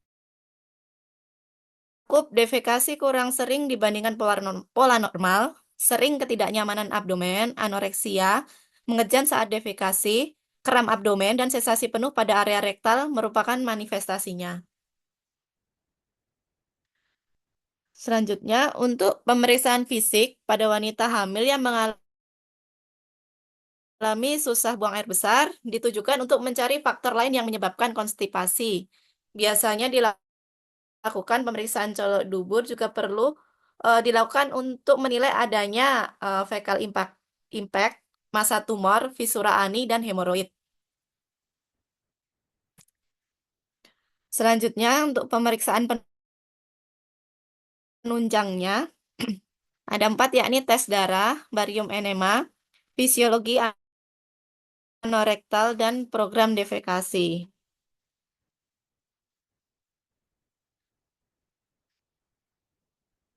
Nah, ini konsep dasar dari kehamilan sendiri sudah berulang kali dikatakan bahwa kehamilan didefinisikan sebagai fertilisasi atau bertemunya sperma dan ovum yang dilanjutkan dengan nidasi dan kehamilan normal berlangsung selama 40 minggu atau 9 bulan 7 hari. Selanjutnya, konsep asuhan kebidanan dengan masalah konstipasi pada ibu hamil. Hal yang perlu dilakukan adalah yang pertama pengkajian terlebih dahulu, yang kedua pemeriksaan fisik, ketiga pemeriksaan penunjang, yang keempat analisa data, dan kemudian akan dilakukan rencana asuhan. Nah, ini berikut adalah penggunaan obat laksatif. Nah, di sini ada 4 jenis obat laksatif. Yang pertama adalah laksatif formasi. Contohnya psyllium atau metamusil, metil selulosa atau citrusel. Dosisnya 1-2 sendok makan dicampur dengan 240 ml air, diberikan 1-3 kali sehari. Nah, ini laksatif osmotik, contohnya laktulosa, polietilen glikol atau PEG, Miralax, dosisnya 1-2 sendok makan per hari, 15-30 ml. Yang ketiga adalah laksatif salin, contohnya magnesium hidroksida, milk of magnesia atau natrium fosfat. Ini dosisnya 30-60 ml atau 2-4 sendok makan per hari. Yang terakhir adalah laksatif stimulasi. Nah, contohnya ini adalah bisakodil atau dulkolak, sena atau senokot, dosisnya 5-10 mg atau 1-2 tablet per hari. Selanjutnya. Nah, untuk efek samping laksatif sendiri adalah kadang bisa dehidrasi, diare, kram perut, ketidakseimbangan elektrolit, atau reaksi alergi.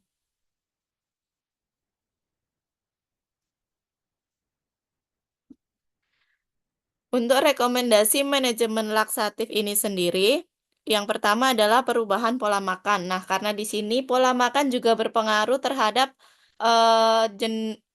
konstipasi itu sendiri. Jenis makanan yang kita makan, misal kita tidak makan cukup serat, itu juga bakalan menyebabkan konstipasi. Yang kedua adalah aktivitas fisik. Aktivitas fisik dianjurkan dilakukan dengan cukup. Apabila aktivitas fisik ini tidak cukup, juga bisa menyebabkan konstipasi karena usus itu tidak berkontraksi sebagaimana mestinya. Yang terakhir adalah rutinitas buang air besar. Nah, diharapkan dapat rutin buang air besar sehari sekali atau tidak menahan buang air besar.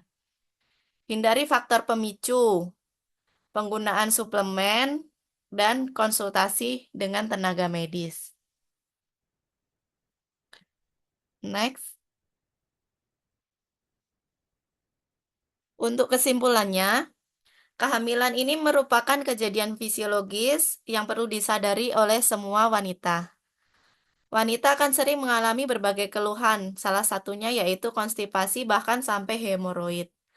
Konstipasi itu adalah keadaan di mana sekresi dari sisa metabolisme tubuh dalam feses menjadi keras dan menimbulkan kesulitan saat defekasi.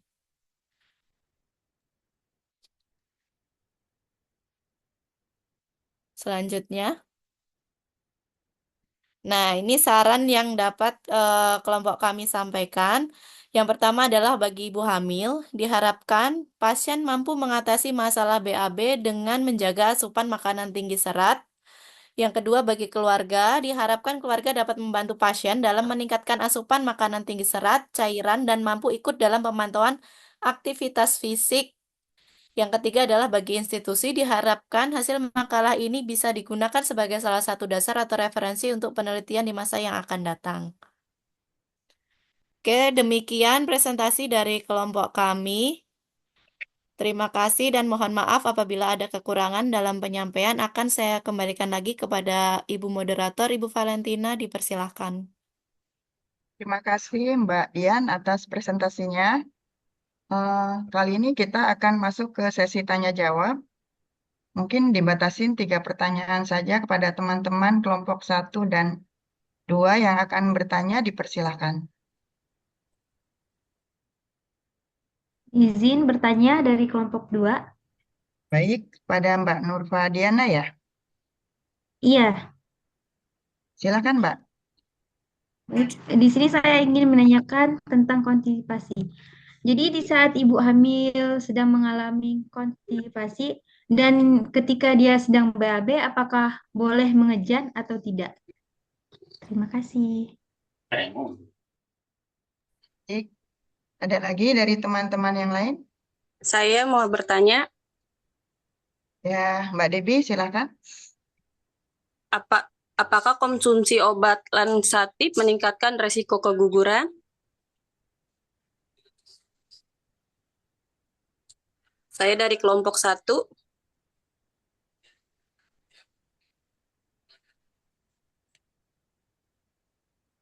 Mungkin satu pertanyaan lagi dari teman-teman. Ya, Ibu, dari kelompok 2.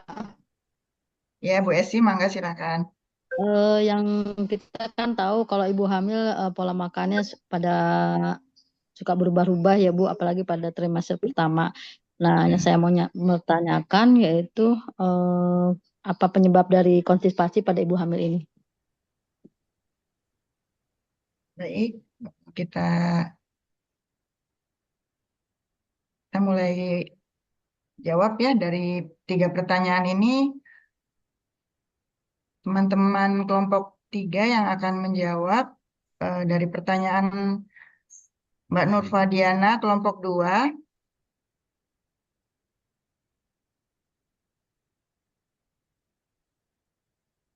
Apakah ibu hamil boleh mengejan? Mungkin teman-teman ada yang bisa jawab, dipersilakan. Izin menjawab. Untuk pertanyaan dari kelompok 2 ya, Bu. Apakah ibu hamil boleh mengejan atau tidak saat BAB? Jawabannya, sebaiknya ibu hamil itu saat BAB tidak dianjurkan untuk mengejan terlalu keras. Karena kalau misalnya bumilnya mengejannya terlalu keras, bisa menimbulkan ambeien, terus hemoroid, sama ibu hamilnya mungkin pusing ya karena mengejannya terlalu kuat, dan juga bisa terjadi sampai ke resiko tinggi untuk mengalami placenta previa, kelahiran prematur, serta gangguan leher rahim. Mungkin seperti itu jawaban dari kelompok. Mbak Nurfadiana, masih kurang Baik, jelas? Ibu, sudah jelas? Sudah. Baik, Terima kasih. dilanjut dengan, makasih ya Mbak Nurfa. Dilanjut dengan pertanyaan kedua dari Mbak Debi, kelompok 1 ya.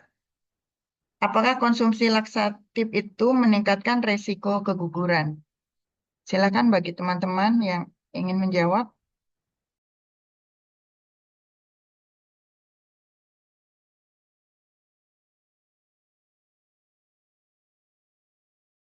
Iya, izin menjawab, Bu. Pertanyaan dari kelompok 1.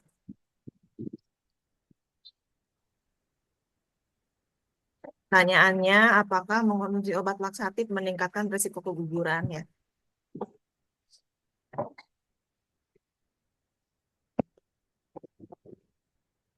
Jawabannya, keguguran biasanya pada hal umum terjadi pada kehamilan maupun karena berbagai alasan. Ada banyak penyebab keguguran sih ya. Biasanya karena dari kondisi medis atau dari faktor lain. Cuman sejauh ini belum ada penelitian yang dilakukan untuk melihat apakah obat pencahar meningkatkan risiko untuk keguguran.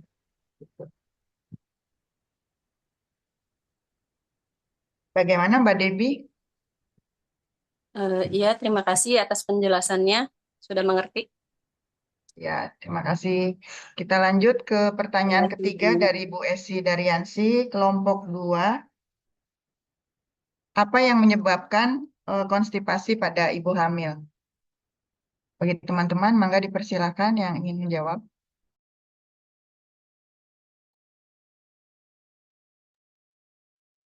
Baik, saya bantu jawab ya untuk pertanyaan. Apakah penyebab utama konstipasi pada ibu hamil? Tadi pertanyaannya begitu ya. Penyebab utama konstipasi pada ibu hamil adalah perubahan hormon progesteron yang membuat otot-otot di saluran pencernaan menjadi lebih rileks, tekanan rahim yang semakin besar, kurangnya asupan serat dan cairan, serta kurangnya aktivitas fisik. Kurang lebih seperti itu. Terima kasih. Bagaimana Bu Esi? Ya Ibu, intinya pada Ibu hamil mah kebutuhan nutrisinya ya, serat, cairan itu yang penting. Ya, Ya, insyaallah betul. paham. Makasih. Ya, terima kasih Bu Esi. Mungkin Ya. untuk presentasi kelompok 3 kita akhiri saja.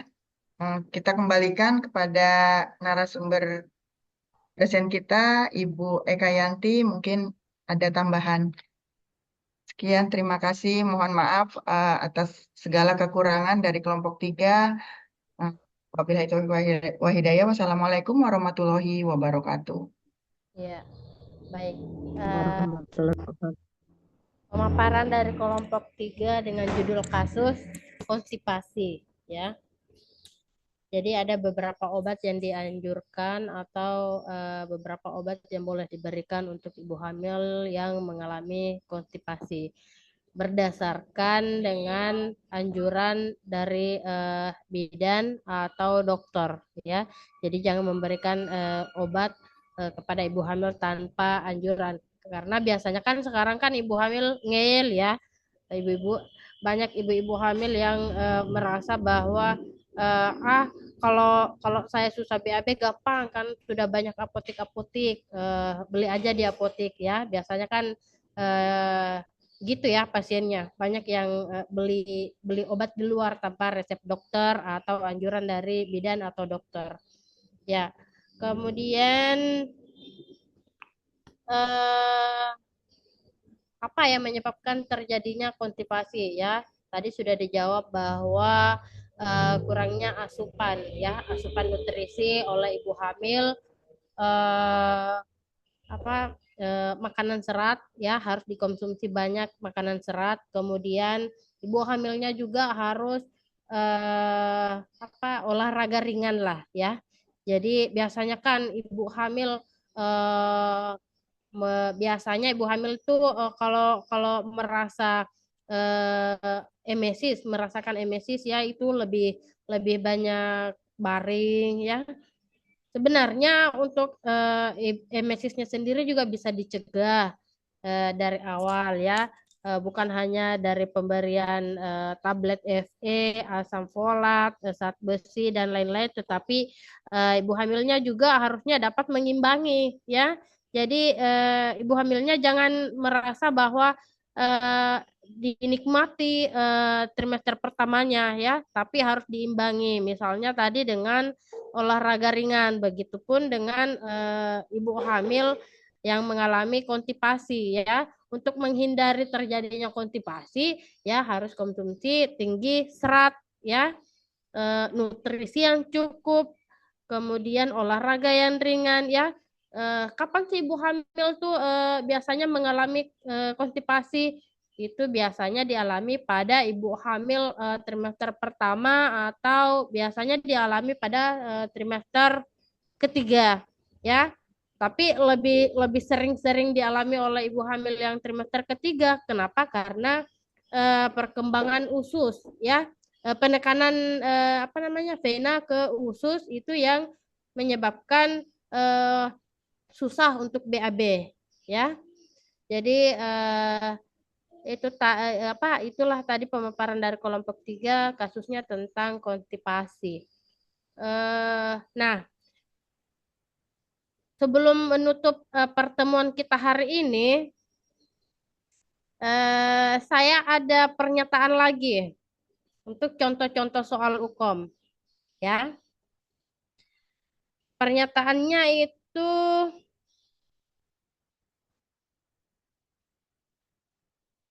seorang ibu hamil usia kehamilan 37 minggu datang ke puskesmas dengan keluhan sakit pada anus. Hasil anamnesis ternyata ibu hamil tidak BAB selama 4 hari. Dan ternyata saat BAB itu keras dan anusnya berdarah. Faktor apa kira-kira yang menyebabkan hal tersebut?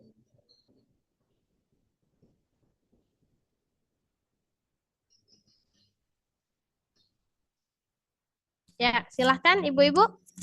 Kekurangan cairan mungkin, Bu. Oke, kekurangan Kekurangan serat. cairan. Kedua, Kekurangan serat. Kurang Serat. nah, kurang serat. Serat. Ada lagi? Gangguan hormon. Gangguan hormon. Gangguan hormon. Ada lagi Kurang pendapat lain? aktivitas. Kurang olahraga, kurang aktivitas. Oke, kurang aktivitas, kurang olahraga.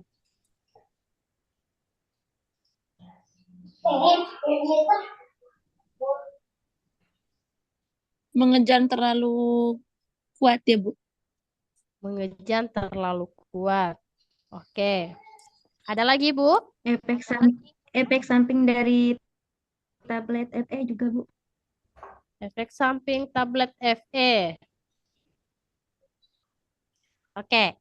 Tadi kan pasiennya sudah 37 minggu, ya. Kemudian BAB-nya keras dan anusnya berdarah pada saat BAB. Nah, kemudian ibu hamilnya juga ternyata tidak BAB dalam waktu 4 hari. Dan pada saat BAB, yaitu tadi, BAB-nya besar sampai anusnya berdarah. Pertanyaannya adalah apakah yang menyebabkan sampai anusnya berdarah? Mungkin ibunya dari riwayat hemoroid juga, Bu. Riwayat hemoroid. Fesesnya keras. Feses keras.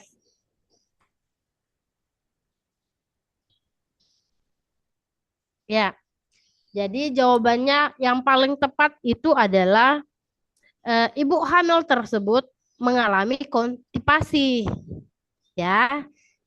Jadi kembali lagi ke judul materi oleh kelompok 3. Ibu hamilnya itu mengalami konstipasi sehingga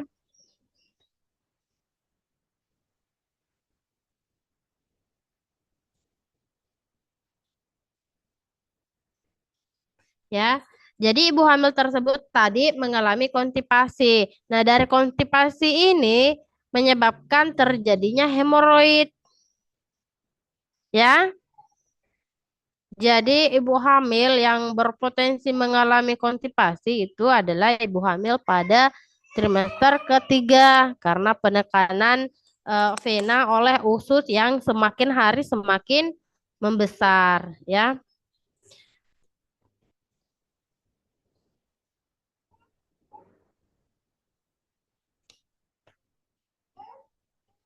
Oke, ibu-ibu, saya kira cukup untuk pertemuan kita untuk hari ini.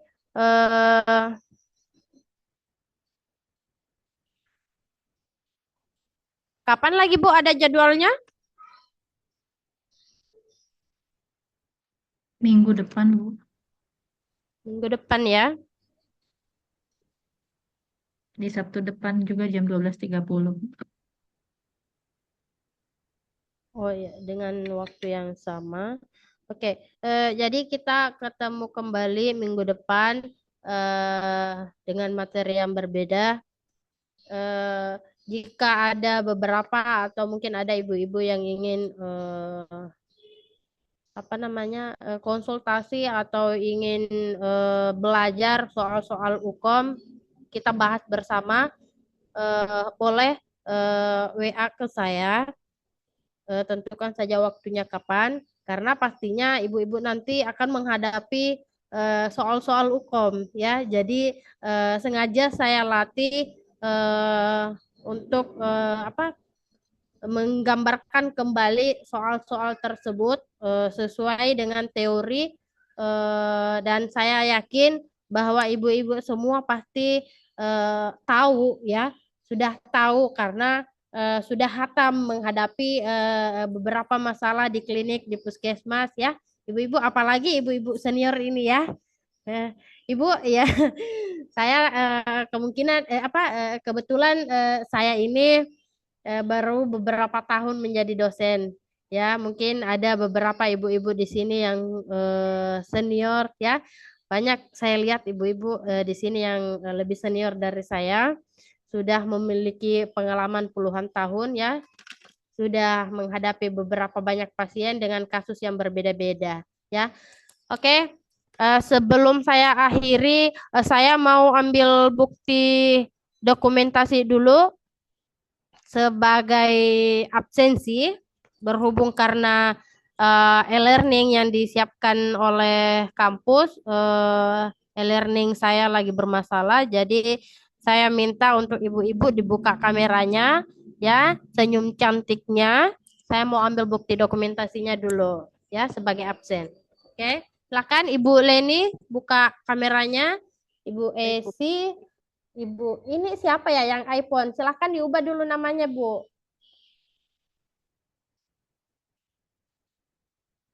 Ibu iPhone. Iya, sebentar. Maria, Bu. Diubah namanya ya. Oke, pasang jilbabnya dulu, Ibu. Iya, Ibu, maaf ya, Bu.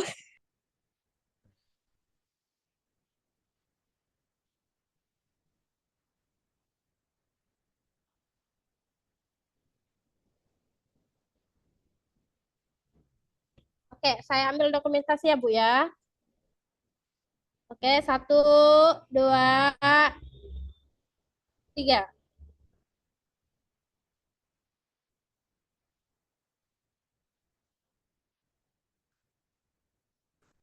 Oke, satu kali lagi.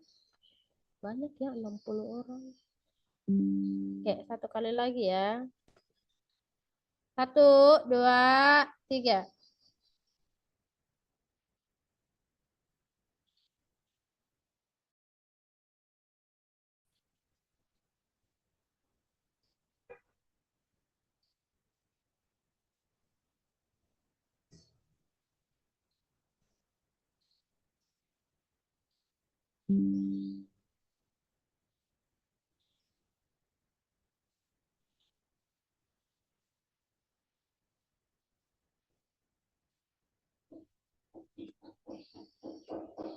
Oke.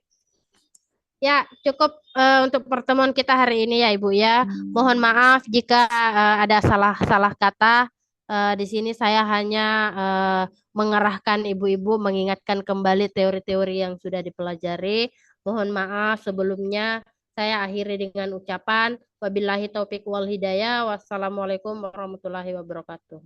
Waalaikumsalam warahmatullahi wabarakatuh. Terima kasih, Bu. Terima kasih, Bu. Terima kasih, Bu. Ibu. Ya, Ibu. Silakan, Bu.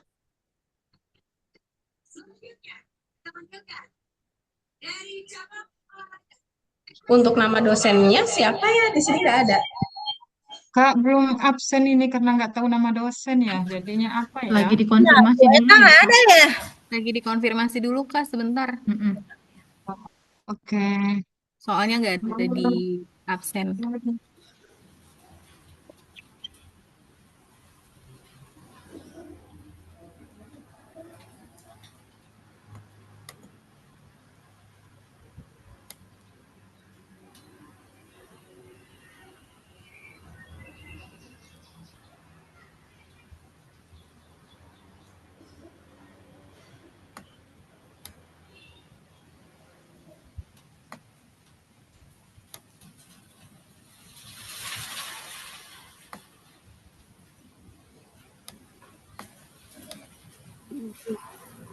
Lagi ya, Bu, Sabtu ya, jadwal kita sore ini. Oh iya, teman-teman, seperti yang diinfoin kemarin mau bahas tentang tugas video pranikah ya, askap pranikah ya. Kalau di jam 2 sih ada materinya Ibu Resi, Kak. Coba nanti kita inin dulu ya. Mungkin kalau misalnya ini habis materi ini kali. Evidence base. Ibu sih ya, apa penyakit umum sih kosong. Nanti bisa pakai jam itu aja. Teman-teman. Penyakit umum ini nggak masuk ya, udah 2 minggu ya. Apa, Kak? Yang penyakit umum belum pernah masuk. Soalnya kayaknya sih koordinatornya langsung yang ngehubungin dokternya deh, Kak. Kalau dari si Pen sih. Jadi Bu Ita kayaknya belum ngehubungin atau misalnya emang kontrak waktunya minggu depannya atau gimana. Kurang paham. Teman-teman.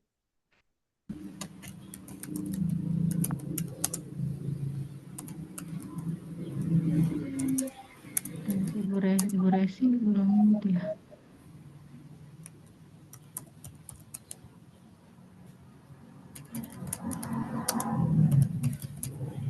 Sekilas aja boleh kali Kak langsung dibahas Kak Ida.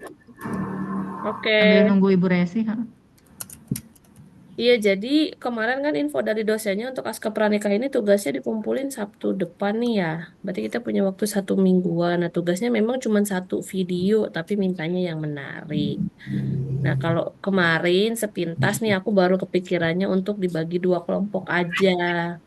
Satu kelompoknya itu nanti pembuat video. Nah, nanti anggota itu berbagi tugas untuk mulai dari nyiapin apa eh materinya, inti poin daripada konseling pranikahnya apa, terus nyiapin naskahnya, terus ada si pemerannya, berarti kan, nah ada yang ngambil videonya, dan nanti satu grup lagi atau satu kelompok lagi itu yang bagian editingnya gitu.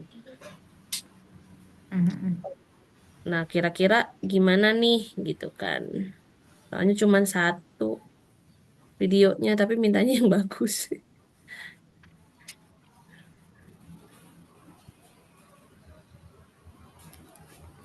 Enggak masukan dari teman-teman gimana maunya? Kalau bagus berarti syuting kamera ya, Mbak? Kamera SLR atau kamera apa? Kalau kamera handphonenya memadai kayak iPhone sih Video kayaknya iPhone udah bagus aman. sih. Oh, yang penting ini aja angle-angle. Jagoin ini aja sih ya, selain pengambilan sudutnya paling kayak jagoin ngeditnya sih ya yang pasti Nah kan. itu makanya nanti eh kita bagi kelompoknya ada yang bagian editingnya kan mungkin nanti ya background dan lain sebagainya ya. Iya, Kak. Kumaha ini gimana?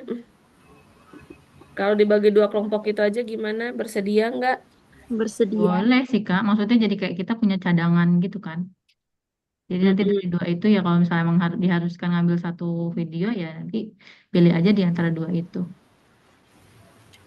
Jadi kan maksudnya nggak yang ya palingnya kita punya cadangan lah, punya backup gitu kan. Misal 1 angle-nya agak kurang atau misalnya ada untuk apa detail-detail yang agak kurang ini kan bisa kita masih bisa ada cadangan 1 lagi gitu.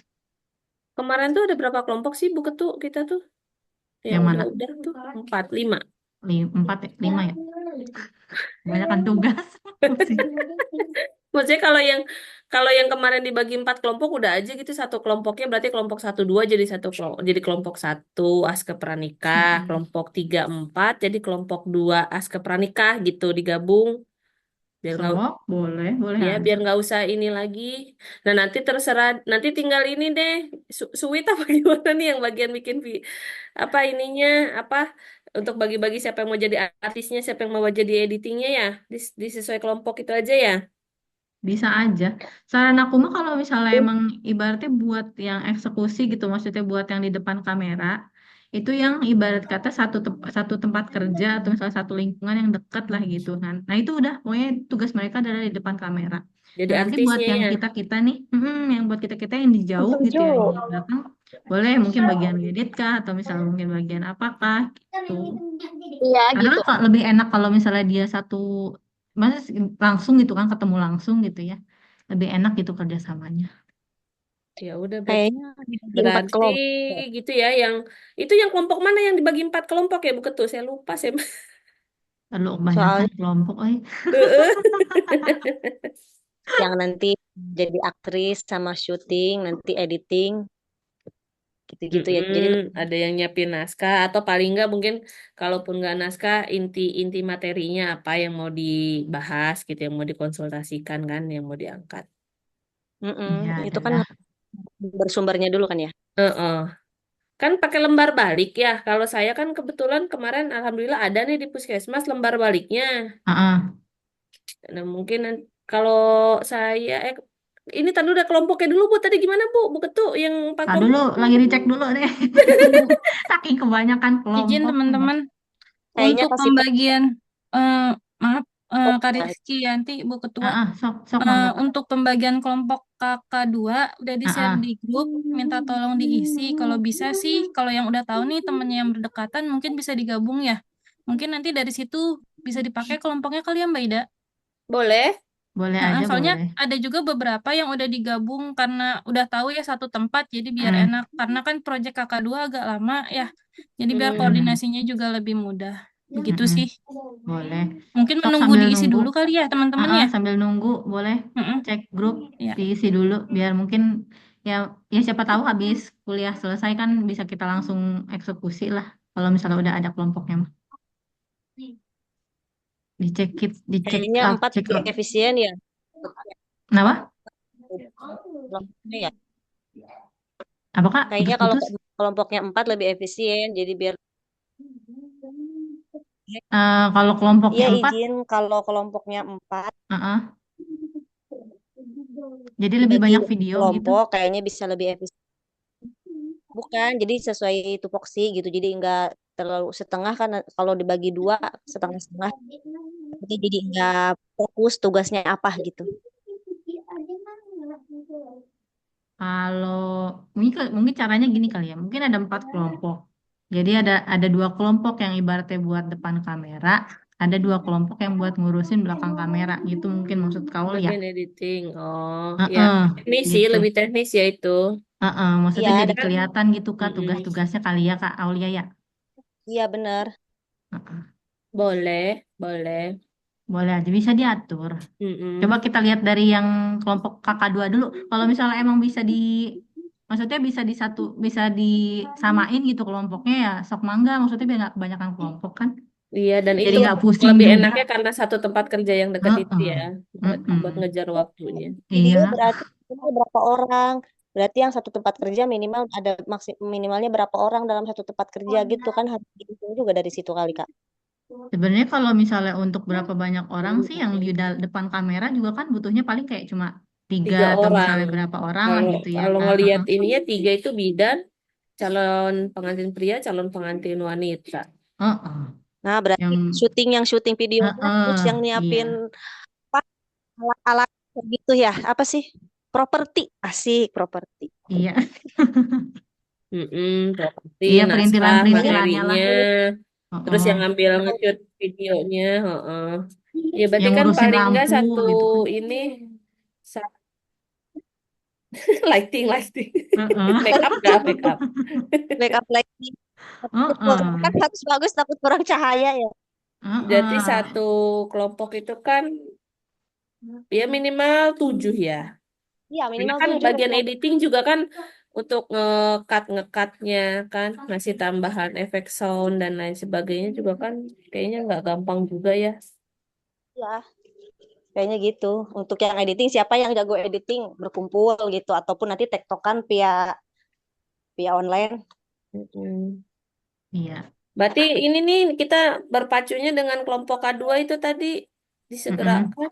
Sok diisi dulu Berarti coba linknya. Cari dulu yang minimal 7 orang satu lokasi, ada nggak? Paling sedikit 5 orang lah gitu. Paling nanti 5 pas sih. Paling dikit 5. Iya, nggak merepotkan. Minimal 5, bagus-bagus ada yang 7 ya satu lokasi. Ya sebenarnya sih kan kalaupun secara fisik nggak dekat pun misalnya dia bisa ngirimin naskahnya atau materinya kan nggak apa-apa. Maksudnya 7 untuk yang pas syutingnya doang Kak, maksud saya. Kan bisa lah. nanti yang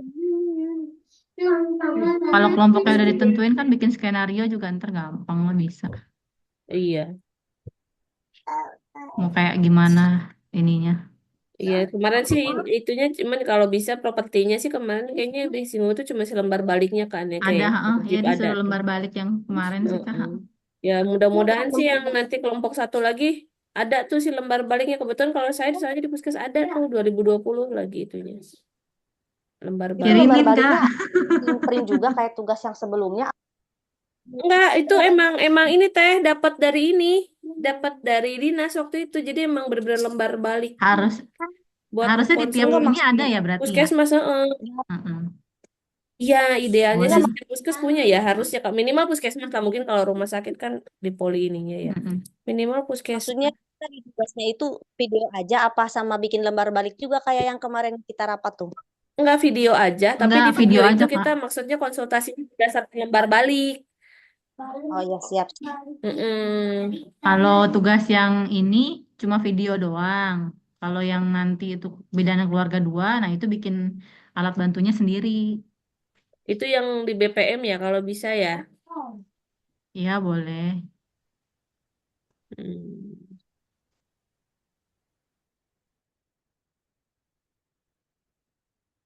Ya paling itu aja sih kemarin soalnya juga untuk berapa lamanya durasinya terus besar apa memorinya atau ngirimnya apanya belum belum ada info lagi.